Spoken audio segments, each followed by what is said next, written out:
نحمده ونصلي ونسلم على رسوله الكريم عليه وعلى آله وأصحابه أجمعين أما بعد فأعوذ بالله من الشيطان الرجيم بسم الله الرحمن الرحيم يا أيها النبي جاهد الكفار والمنافقين واغلظ عليهم صدق اللہ العظیم۔ درود پاک پڑھنے برکت ہو جائے گی۔ الصلاۃ والسلام علیک یا سیدی یا رسول اللہ وعلی آلک واصحابک یا سیدی یا حبیب اللہ۔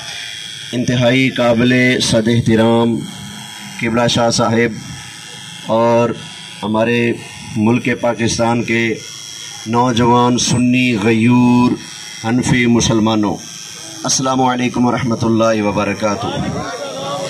آج ہم سب اپنے فلسطینی مسلمان بھائیوں، مسلمان بہنوں، ماؤں، بیٹیوں کے لیے اکٹھے ہوئے ہیں۔ دعا ہے خالق کائنات ان کافروں کے خلاف اور ان مظلوموں کے حق میں ہم سب مسلمانوں کو ایک ہونے کی توفیق عطا فرمائے، اور اللہ تعالیٰ نے ہمارے اوپر جو جہاد کو فرض کیا ہے اس فریضے کو سمجھنے اور اس کو نبھانے کی بھی توفیق عطا فرمائے۔ اس وقت عالم اسلام میں مسلمانوں کا جو حشر، جو رویہ، جو بدسلوکی کی جا رہی ہے، اس کے پیش نظر ہماری اسلامی ریاستوں، حکومتوں اور ہماری افواج کا سب سے پہلا فرض یہ ہے کہ وہ جہاد کے فریضے کو انجام دیں۔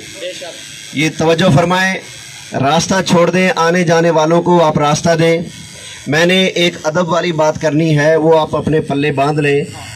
آپ ہزاروں جلوس نکالیں، ہزاروں احتجاج کریں، لیکن خدا را کوئی ایسا کام نہیں کرنا کہ جس سے ہمارے اعمال برباد ہو جائیں، جس سے اللہ رسول کی رضا حاصل کرنے کے بجائے ہم ناراض کر کے چلے جائیں۔ ایک بات پہ توجہ دلاتا ہوں، ہمارے ملک پاکستان میں جگہ جگہ جلوس نکل رہے ہیں، نعرے لگ رہے ہیں، اسرائیل کے خلاف باتیں ہو رہی ہیں، سب کچھ ٹھیک ہے، لیکن چند باتیں زمین پر ہمارے نوجوان لفظ اسرائیل لکھتے ہیں اور اوپر جوتے مارتے ہیں، لان تان کرتے ہیں، کپڑے پر یا دیوار پر لفظ اسرائیل لکھ کر اس کے اوپر پیشاب کرتے ہیں، اس کی بے ادبی اور توہین کرتے ہیں۔ یاد رکھیں، ہماری لڑائی، ہماری دشمنی، ہمارا معاملہ یہودیوں کے ساتھ ہے، لفظ اسرائیل کے ساتھ ہمارا کوئی جھگڑا بولیے نہیں ہے۔ بچنا ہے آپ نے۔ اللہ کے بڑے شان والے نبی ہیں حضرت یعقوب علیہ السلام، آپ سرکار کا نام ہے اسرائیل۔ سمجھ آگی نا؟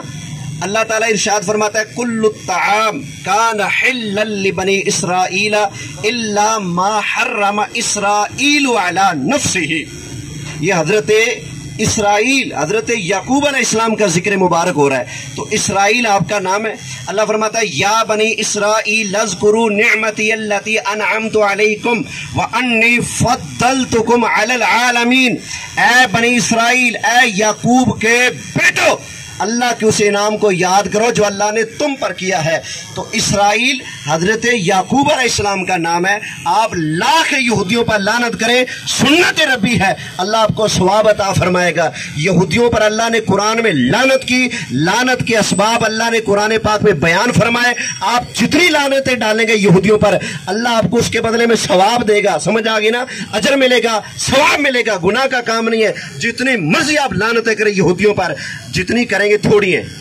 سمجھ آگی نا؟ یہودیوں پر لعنت، بولے بے شمار، یہودیوں پر لعنت، لیکن کم توجہ کی وجہ سے آپ نے لفظ اسرائیل بول کر آگے لعنت کرنے کی دعوت نہیں دینی کسی کو۔ سمجھ آگی نا؟ اسرائیل اللہ کے نبی کا نام ہے۔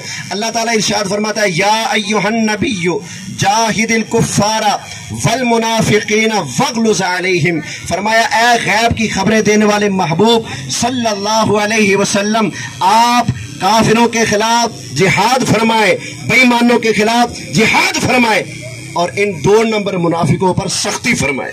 اللہ نے خود اپنے محبوب کو جہاد کرنے کا آرڈر فرمایا ہے۔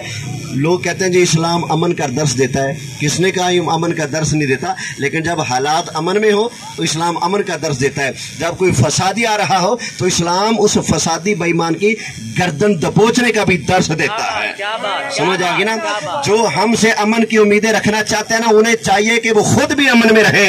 اگر خود مسلمانوں کا سکون برباد کریں گے اور ہمارے علاقوں پر حملہ کریں گے اور ہمارے نہتے مسلمانوں کو نشانہ بنائیں گے تو پھر ہم سے کسی امن کی امید نہ رکھے. ہم اپنا جائز حق استعمال کرتے ہوئے سب سے پہلے اپنی گورنمنٹ سے درخواست کرتے ہیں جہاد کا اعلان کیا جائے.